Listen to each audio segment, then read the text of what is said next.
ನಮ್ಮ ಜೊತೆ ಈಗ ಬೆಂಗಳೂರು ಉತ್ತರ ಜಿಲ್ಲಾ ಅಧ್ಯಕ್ಷರು ಅಬ್ದುಲ್ ವಾಜಿದ್ ಇದ್ದಾರೆ. ಅವ್ರನ್ನೇ ಮಾತಾಡ್ಸೋಣ. ಸರ್, ಇದೀಗ ನಿಮಗೆ ಹೊಸ ಟಾಸ್ಕ್ ಕೊಟ್ಟಿದ್ದಾರೆ. ಯಾಕಂದರೆ ಲೋಕಸಭಾ ಚುನಾವಣೆ ಇನ್ನೇನು ಮೊದಲೇ ಅಂತ ಏಪ್ರಿಲ್ 26 ಆರಂಭವಾಗುತ್ತೆ. ಇದೀಗ ನಿಮ್ಮ ಕ್ಷೇತ್ರದಲ್ಲಿ ಹೆಚ್ಚಿನ ಓಟು ಮತದಾನ ಯಾರು ಮಾಡಿಸ್ತಾರೆ ಅವ್ರಿಗೆ BBMP ಟಿಕೆಟ್ ಅಂತ ಒಂದು ಕಡೆ DCM ಅವರು ಒಂದು ಹೊಸ ಟಾಸ್ಕ್ ನೀಡಿದ್ದಾರೆ. ಸರ್, ಏನು ಸರ್ ಟಾಸ್ಕು ಮತ್ತು ಯಾವ ರೀತಿ ವರ್ಕ್ ನಡೆದಿದೆ ಸರ್ ಅಂತ? ನೋಡಿ, ಟಾಸ್ಕ್ ಅಂದರೆ ಈಗ BBMP ಚುನಾವಣೆ ಈಗ ಆಲ್ರೆಡಿ 3 ವರ್ಷ ಆಗಿಬಿಟ್ಟಿದೆ. ನಮ್ಮ ವರಿಷ್ಠರು ಕೂಡಲೇ ಇದು ಲೋಕಸಭಾ ಚುನಾವಣೆ ಆದ ಕೂಡಲೇ ನಾವು BBMP ಚುನಾವಣೆ ನಡೆಸಬೇಕಂತ ಒಂದು ತೀರ್ಮಾನಕ್ಕೆ ಬಂದಿದ್ದಾರೆ. ಆ ಹಿನ್ನೆಲೆಯಲ್ಲಿ ಹಿಂದೆ ಇರ್ತಕ್ಕಂಥ ಕಾರ್ಪೊರೇಟರ್ಗಳು ಇಲ್ಲಾಂದರೆ ಡಿಫಿಡೆಡ್ ಕಾರ್ಪೊರೇಟರ್ಸ್ಗಳು ಏನಿದ್ದಾರೆ ಮತ್ತು ಯಾರು ಆಕಾಂಕ್ಷಿಗಳಿದ್ದಾರೆ ಅವ್ರಿಗೆಲ್ಲ ಒಂದು ಸೂಚನೆ ಕೊಟ್ಟಿದ್ದಾರೆ. ನೋಡಪ್ಪ, ಈಗ ಚುನಾವಣೆ ಬರ್ತಾ ಇದೆ, ಕೂಡಲೇ ನೀವು ದಯವಿಟ್ಟು ನಿಮ್ಮ ವ್ಯಾಪ್ತಿಯಲ್ಲಿ ನಿಮ್ಮ ವಾರ್ಡಲ್ಲಿ ಕೆಲಸ ಮಾಡಿ, ಕಾಂಗ್ರೆಸ್ ಪಕ್ಷ ಪರ ಪ್ರಚಾರ ಮಾಡಿ, ಕಾಂಗ್ರೆಸ್ ಪಕ್ಷದ ಏನು ಗ್ಯಾರಂಟೀಸ್ ಇದೆ ಮನೆ ಮನೆಗೆ ಹಂಚಿ ಜನರ ಜೊತೆ ಬೆಳೆದುಕೊಂಡು ನೀವು ಗುರುತಿಸ್ಕೊಂಡು ಏನಾರ ಹೆಚ್ಚಿನ ಆ ವಾರ್ಡಲ್ಲಿ ಮತಗಳು ಕೊಡಿಸಿದ್ರೆ ನಿಮಗೆ ನಾವು ಗುರುತಿಸಿ ಮುಂದಿನ ದಿವಸದಲ್ಲಿ ಕಾರ್ಪೊರೇಷನ್ ಟಿಕೆಟ್ ಕೊಡ್ತೀವಿ ಅಂತ ಒಂದು ಸೂಚನೆ ಕೊಟ್ಟಿದ್ದಾರೆ.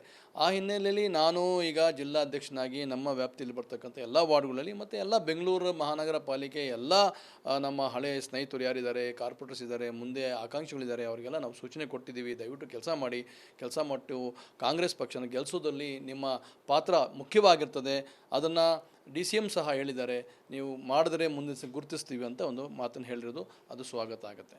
ಸರ್, ಹಾಗಾದರೆ ಯಾರು ಲೀಡ್ ಇರ್ತಾರಲ್ಲ ಅವ್ರಿಗೆ ಟಿಕೆಟ್ ಇಲ್ವಂತ ಸರ್? ಇಂಡೈರೆಕ್ಟಾಗಿ ಹೇಳಿದ್ದಾರೆ ಅಂತ ಆ ಥರ ಏನಿಲ್ಲ. ನೋಡಿ, ಈಗ ನಾಳೆ ಒಂದು ಕ್ಷೇತ್ರದಲ್ಲಿ ಈಗ ಮೊನ್ನೆ ತಿರ್ಗಾ ಡಿಲಿಮಿಟೇಷನ್ ಆಗಿದೆ. 225 ಕ್ಷೇತ್ರವನ್ನು ಮಾಡಿದ್ದಾರೆ. ಹಿಂದೆ ಇದ್ದಿದ್ದು 198.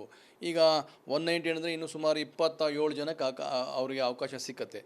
ಅಂದರೆ ಒಂದು ಕ್ಷೇತ್ರದಲ್ಲಿ ಒಬ್ಬರು ರಿಸರ್ವೇಷನ್ಸ್ ಯಾವ ಥರ ಬರ್ತಕ್ಕೆ ಗೊತ್ತಾಗಲ್ಲ. ಒಂದೊಂದು ವಾರ್ಡಲ್ಲಿ 3-4 ಜನ ಕೆಲಸ ಮಾಡ್ತಾರೆ, 3-4 ಜನ ಸೇರಿ ಕೆಲಸ ಮಾಡ್ತಾರೆ. ಯಾರು ಅದು ಜಾಸ್ತಿ ಪ್ರಭಾವಿ ಇರ್ತಾರೆ, ಜಾತಿವಾಯರು ಆಗ್ಬೋದು, ಇದರ ಏನು ರಿಸರ್ವೇಷನ್ ಬರ್ತದೆ ಆ ಹಿನ್ನೆಲೆಯಲ್ಲಿ ಅವ್ರಿಗೆ ಟಿಕೆಟ್ ಕೊಡ್ತಕ್ಕಂಥ ಇದೆ. ಯಾರು ತೊಗೊಂಡು ಬರಲ್ಲ ಅವ್ರಿಗೆ ಇಲ್ಲ ಅಂತ ಹೇಳೋಕ್ಕಾಗಲ್ಲ. ಯಾಕಂದರೆ ಕೆಲವು ವಿಚಾರದಲ್ಲಿ ಕೆಲವು BJP ವಾರ್ಡ್ಗಳಲ್ಲಿ BJP ಜಾಸ್ತಿ ಬರ್ಬೋದು, ಅಲ್ಲೂ ಕಾಂಗ್ರೆಸ್ಸಲ್ಲಿ ಜಾಸ್ತಿ ಯಾರು ತೊಗೊಂಡಿರ್ತಾರೆ ಅವ್ರನ್ನ ನಾವು ಗುರುತಿಸ್ತೀವಿ ಅಂತ ಮಾತನ್ನು ಹೇಳಿದ್ದಾರೆ. ನೀವು ಶ್ರಮಪಟ್ಟು ಕಾಂಗ್ರೆಸ್ನ ಜಾಸ್ತಿ ಮತವನ್ನು ಇನ್ಕ್ರೀಸ್ ಮಾಡಿದಾಗ ನಿಮ್ಗೆ ಗುರುತಿಸ್ತೀವಿ ಅಂತ ಹೇಳಿದ್ದಾರೆ. ಏನು ಹಿಂದೆ ನಮ್ಮ ಬೈರತಿ ಸುರೇಶ್ ಸಾಹೇಬರ ಚುನಾವಣೆಯಲ್ಲಿ ಎಷ್ಟು ಲೀಡ್ ನಾವು ಕೊಟ್ಟಿದ್ದೀವಿ, ಸುಮಾರು 20,000 ಲೀಡು. ಆ 20,000 ಲೀಡು ನನಗೆ ಬರ್ತಕ್ಕಂಥ ಭರವಸೆ ನನ್ನ ವಾರ್ಡಲ್ಲಿದೆ. ಇದಿಷ್ಟು ಅಬ್ದುಲ್ ವಾಜಿದ್ ಅವರ ಮಾತಾಯಿತು. ಕ್ಯಾಮ್ರಾ ಪರ್ಸನ್ ಕಿರಣ್ ಜೊತೆ ವೀರೇಶ್, ರಿಪಬ್ಲಿಕ್ ಕನ್ನಡ, ಬೆಂಗಳೂರು. ದಯವಿಟ್ಟು ಕೆಲಸ ಮಾಡಿ ಕಾಂಗ್ರೆಸ್ ಪಕ್ಷನ ಗೆಲ್ಲಿಸೋದಲ್ಲಿ ನಿಮ್ಮ ಪಾತ್ರ ಮುಖ್ಯವಾಗಿರ್ತದೆ.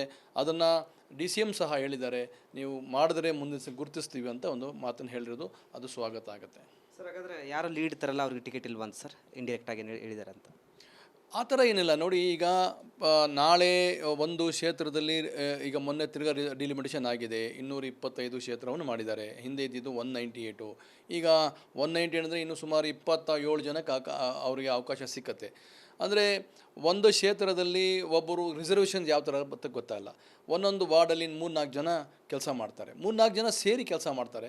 ಯಾರು ಅದು ಜಾಸ್ತಿ ಪ್ರಭಾವಿ ಇರ್ತಾರೆ, ಜಾತಿವಾಯರು ಆಗ್ಬೋದು, ಇದರ ಏನು ರಿಸರ್ವೇಷನ್ ಬರ್ತದೆ ಆ ಹಿನ್ನೆಲೆಯಲ್ಲಿ ಅವ್ರಿಗೆ ಟಿಕೆಟ್ ಕೊಡ್ತಕ್ಕಂಥ ಇದೆ. ಯಾರು ತೊಗೊಂಡು ಬರಲ್ಲ ಅವ್ರಿಗೆ ಇಲ್ಲ ಅಂತ ಹೇಳೋಕ್ಕಾಗಲ್ಲ. ಯಾಕಂದರೆ ಕೆಲವು ವಿಚಾರದಲ್ಲಿ ಕೆಲವು BJP ವಾರ್ಡ್ಗಳಲ್ಲಿ BJP ಜಾಸ್ತಿ ಬರ್ಬೋದು, ಅಲ್ಲೂ ಕಾಂಗ್ರೆಸ್ಸಲ್ಲಿ ಜಾಸ್ತಿ ಯಾರು ತೊಗೊಂಡಿರ್ತಾರೆ ಅವ್ರನ್ನ ನಾವು ಗುರುತಿಸ್ತೀವಿ ಅಂತ ಮಾತನ್ನು ಹೇಳಿದ್ದಾರೆ.